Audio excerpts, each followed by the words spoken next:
Consumer ഫെഡിന്റെ Ramzan Vishu ചന്തകൾക്ക് അനുമതി നിഷേധിച്ച് തെരഞ്ഞെടുപ്പ് കമ്മീഷൻ. കമ്മീഷന്റെ നടപടിക്കെതിരെ കൺസ്യൂമർ ഫെഡ് MD ഹൈക്കോടതിയെ സമീപിച്ചു.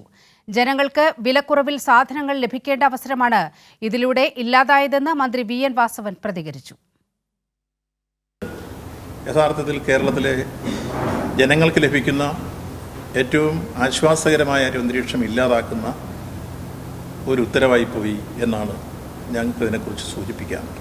നിങ്ങൾക്ക് സഹായകരമായൊരു സാഹചര്യം സൃഷ്ടിക്കാൻ എല്ലാ കാലഘട്ടത്തിലും സഹകരണ മേഖല ശ്രമിച്ചത് ഈ പ്രാവശ്യം മാത്രം ഇങ്ങനെ ചെയ്തത് ദുരുദ്ദേശപരവും രാഷ്ട്രീയവും അതിലുണ്ടാവുമോ എന്ന് സംശയിച്ചാൽ ആരെയും തെറ്റു പറയാനില്ല. അതുകൊണ്ട് അത്തരം ഒരു നിഷേധഭാവം അതിനകത്ത് കാണുന്നു. കോടതി പോയിട്ടുണ്ട്. അത് ഉത്തരവ് കിട്ടിയപ്പോൾ തന്നെ കൊടുത്തു കഴിഞ്ഞു. നാളത്തിന് കോടതി പരിഗണിക്കും.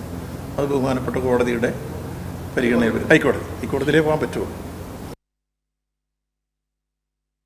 വാർത്തയുടെ വിവരങ്ങളുമായി സുജു ടി ബാബു ചേരുകയാണ്. സുജു, ഏതാണ്ട് ഈസ്റ്ററിന് മുമ്പേ ഇത്തരത്തിൽ ഈ കൺസ്യൂമർ ഫെഡിന്റെ ഈ ഫെസ്റ്റിവൽ ചന്തകൾ തുറക്കുന്നത് സംബന്ധിച്ച് തെരഞ്ഞെടുപ്പ് കമ്മീഷന്റെ അനുമതി തേടിയിരുന്നു. പക്ഷേ അത് ഇപ്പോൾ നിരാകരിക്കപ്പെടുന്ന ഒരു സാഹചര്യമാണ് ഉണ്ടായിരിക്കുന്നത്. റംസാൻ വിഷു ചന്തകൾ നടത്താൻ അനുമതിയില്ല. നിയമ നടപടിയുമായി സർക്കാർ മുന്നോട്ട് പോകുകയാണ്. വിവരങ്ങൾ എന്തെല്ലാമാണ്? തീർച്ചയായും മുമ്പ് തന്നെ ഈ സംസ്ഥാന സർക്കാർ കൺസ്യൂമർ ഫെഡ് ഇതുമായി ബന്ധപ്പെട്ട അനുമതി തെരഞ്ഞെടുപ്പ് കമ്മീഷനോട് തേടിയിരുന്നു. ഇപ്പോൾ തെരഞ്ഞെടുപ്പ് കമ്മീഷൻ ഈ അനുമതി നിഷേധിച്ചിരിക്കുകയാണ്. 280-ലധികം റംസാൻ വിഷു ചന്തകളാണ് ഇപ്പോൾ നടത്തേണ്ട എന്നൊരു ഉത്തരവിലേക്ക് തെരഞ്ഞെടുപ്പ് കമ്മീഷൻ മാറിയിരിക്കുന്നത്. വളരെ പ്രധാനപ്പെട്ട ഒരു കാര്യമാണ്. ഈ ഉത്സവ കാലയളവിൽ ജനങ്ങൾക്ക് കിട്ടേണ്ട വലിയ ഒരു ആശ്വാസമാണ് ഇതിൽ കൂടെ ഇല്ലാതായിരിക്കുന്നത്. ഇത് തന്നെയാണ് മന്ത്രി VN വാസവനും വ്യക്തമാക്കിയിരിക്കുന്നത്. ഇതിൽ ഏതെങ്കിലും തരത്തിൽ രാഷ്ട്രീയം സംശയിച്ചാൽ കുറ്റം പറയാം ആകില്ലെന്നും VN വാസവൻ പറയുന്നു. വളരെ വ്യക്തമായി തന്നെയാണ് വാസവൻ ഇക്കാര്യം വ്യക്തമാക്കുന്നത്.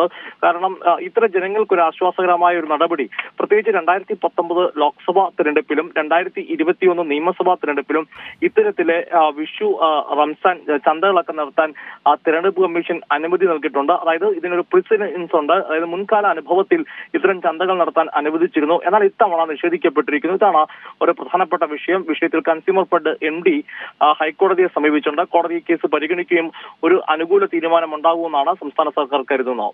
നിലിമ.